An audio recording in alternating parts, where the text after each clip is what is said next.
All right, welcome to the Explainer. Today we're going to break down this really powerful two-part test. And I'm telling you, it's going to completely change how you listen to the news, how you scroll through social media, and maybe even how you argue with your friends. So let's just dive right in. I mean, think about it. We're just bombarded with arguments every single day, right? They're trying to get us to buy something, believe some new idea, or vote a certain way. So the big question is, how in the world do you tell the good arguments from the really, really bad ones? Okay, so first things first. Before we can even spot a good argument, we've got to be super clear on what an argument even means. At least in the way philosophers think about it.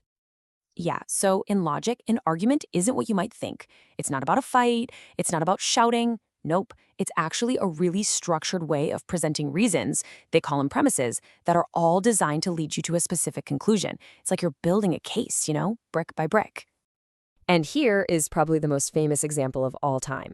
You've probably heard it. So we start with a big general statement. Premise 1. All humans are mortal. Okay, simple enough. Then we add a specific fact. Premise 2. Socrates is a human. Now, if you accept both of those things as true, the conclusion, Socrates is mortal, is, well, it's pretty much unavoidable, right? And that right there is a basic argument. So the question is, how do we actually test if an argument like that is strong? Well, luckily for us, philosophers came up with this awesome two-part test. It's really simple, but it's super powerful. Think of it like a secret decoder ring for critical thinking. And it's a two-step process. It builds on itself. First, we're going to look at the argument's skeleton, just its logical structure, to see if it's what we call valid. And then, once we've done that, we'll check if the pieces are actually true, to see if it's sound. Now, this first step is so important, and honestly, it can feel a little weird at first, because what we're going to do is completely ignore whether the statements are true or false in the real world. We're just looking at the shape, the logical form of the argument. That's it. So here's the key idea. Validity is only about the connection between the premises and the conclusion. It asks just one simple question. If, and that if is doing a lot of work here, if the premises were true, would the conclusion absolutely have to be true? Okay, to really get this, let's look at a totally bizarre argument. Check this out. All cats are dogs. Fluffy is a cat. Therefore, Fluffy is a dog. I mean, every part of that just feels wrong, doesn't it? We know for a fact that the first premise, all cats are dogs, is just completely false. But, and this is the amazing part, this argument is technically valid. I know, it sounds crazy, but it perfectly illustrates the point. Why? Because if it were true that all cats are dogs, and if Fluffy is a cat, well, then it would have to follow that Fluffy is a dog. The logic, the structure itself, is flawless. It holds up perfectly, even though the content is nonsense. Okay, so we've checked the skeleton and we've confirmed it's solid. But, a skeleton isn't enough to walk around, right? Now we've got to put some flesh on those bones. We've got to check the facts. And that brings us to the second part of our test. And this is what we call soundness. You can think of soundness as the gold standard. This is what we're really after. A sound argument isn't just structured correctly. It's also built on a foundation of actual truth. It has to pass both tests. It has to be valid, and its premises have to be true. So let's just break that down one more time. Validity is just that skeleton check, right? Does the logic itself hang together? But soundness, that's the full body check. Is the logic solid? And are the facts actually correct? And this part is absolutely crucial. An argument can't ever be sound if it isn't valid to begin with. Validity has to come first. All right, let's circle back to our old friend Socrates. Is the structure valid?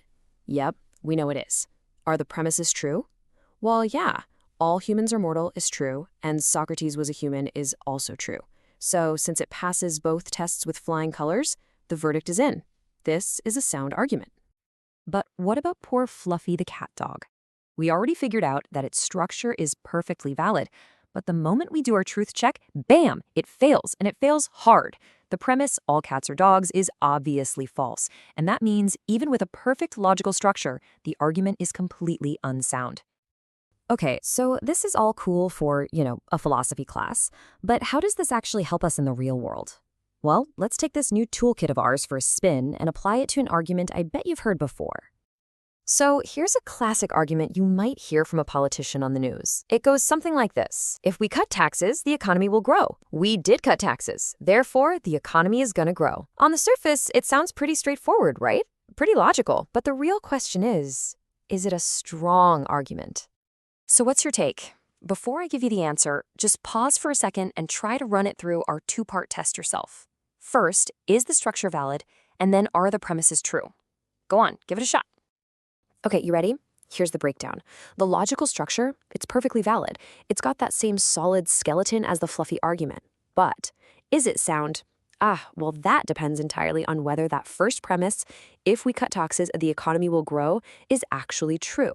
And as you probably know, that single statement is the subject of endless economic debate.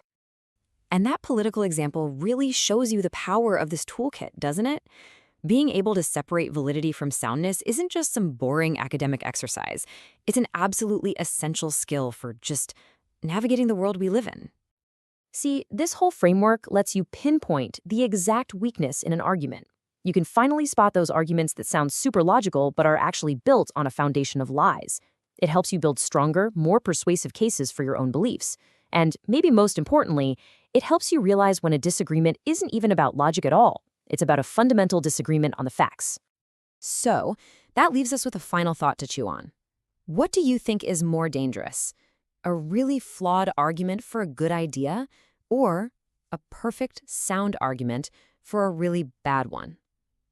Now that you have the tools, you can start to see just how powerful and, potentially dangerous a well-crafted argument can be.